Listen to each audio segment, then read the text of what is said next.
Hi Vilas, welcome to south Indian recipe. இன்றைக்கு evening ஸ்நாக்ஸ்க்கு special பார்த்திங்கன்னா வாழைப்பூ உளுந்த வடை அல்லது வாழைப்பூ மெதுவடை. அதாவது அந்த வாழைப்பூ மெதுவடையோட சட்னி, தேங்காய் சட்னியும் வெங்காய சட்னியும் வச்சு சாப்பிடும்போது அந்த அளவு டேஸ்ட்டாக இருக்குங்க. இந்த வாழைப்பூ வடையை எப்படி செய்யலாங்கிறத தான் இந்த வீடியோவில் நாம் பார்க்க போகிறோம். வாங்க. தேவையான பொருட்கள் பார்த்திங்கன்னா நான் உளுந்து ஊற போட்டு எடுத்து வச்சுருக்கேன்.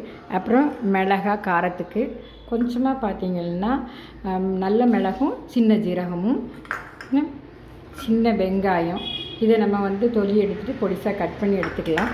வாழைப்பூ, இந்த வாழைப்பூவையும் நம்ம உரித்து இந்த பொடிசாக நறுக்கி எடுத்துக்கிடணும்.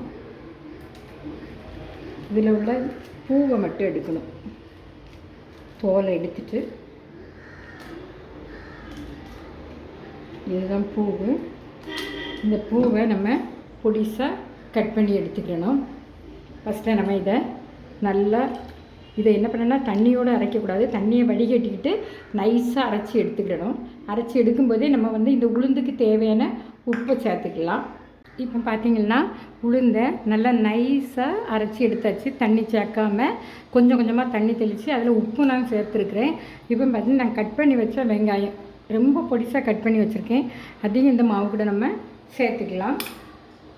அதோட பார்த்திங்கன்னா வாழைப்பூ நான் ரொம்ப நைஸாக கட் பண்ணி எடுத்து வச்சுருக்கேன். வாழைப்பூவை நம்ம மோர்லேயோ அல்லது தயிர்லேயோ தண்ணி ஊற்றி போடும்போது கருக்காது. இன்றைக்கி எனக்கு தயிர் இல்லை, அதனால் நான் இப்படியே போட்டேன். பாருங்கள், இதே நான் பொடிசாக நல்லா கட் பண்ணி எடுத்திருக்கேன்.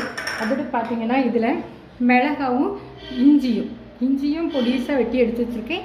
மிளகாய் அதை இது கூட சேர்த்துக்கலாம். அப்புறம் பார்த்திங்கன்னா கருவேப்பிலையும் நான் பொடிசாக கட் பண்ணி வச்சுருக்கேன், சேர்த்துக்கலாம்.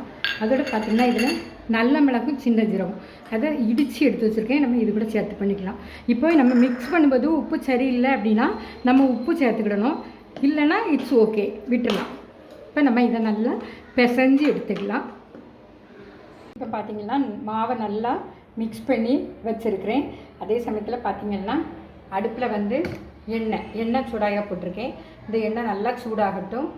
இப்போ பார்த்திங்கன்னா எண்ணெய் சூடாகிட்டு நம்ம என்ன பண்ணணும்னா கையில் லைட்டாக தண்ணி அல்லது எண்ணெயை தொட்டுக்கலாம். நான் இன்றைக்கி தண்ணி தொட்டிருக்கேன். அதில் சின்ன சின்ன உருண்டையாக உருட்டி இப்படி கையில் தட்டி நடுவில் ஒரு சின்ன ஓட்டை போட்டுட்டு ஸ்டவ்வை மீடியம் ஃப்ளேமில் வச்சுட்டு சேர்த்துடலாம். இது கூட இன்னொன்னே நம்ம போட்டு எடுத்துக்கலாம். அதே மாதிரி தண்ணியை கையில் வச்சிடணும் அல்லது எண்ணெயை வச்சுட்டு இதை நல்லா உருட்டி கையில் தட்டணும். தட்டி நடுவில் ஒரு ஹோல் போட்டுட்டு இதை நம்ம எண்ணெயில் போட்டுடலாம். ஃபஸ்ட்டில் போட்டதை நம்ம இப்படி மாற்றி போட்டுடலாம். இப்படி எல்லாமே ஒவ்வொன்றா போட்டு எடுக்க வேண்டியதுதான்.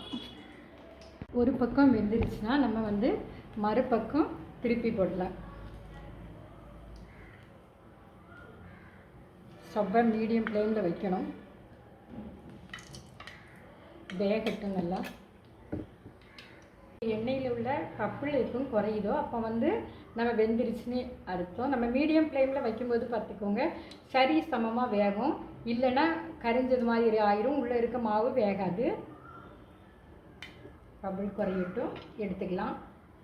இப்போ பார்த்தீங்கன்னா வடை வெந்துருச்சு, நம்ம எடுத்துக்கலாம். இப்படி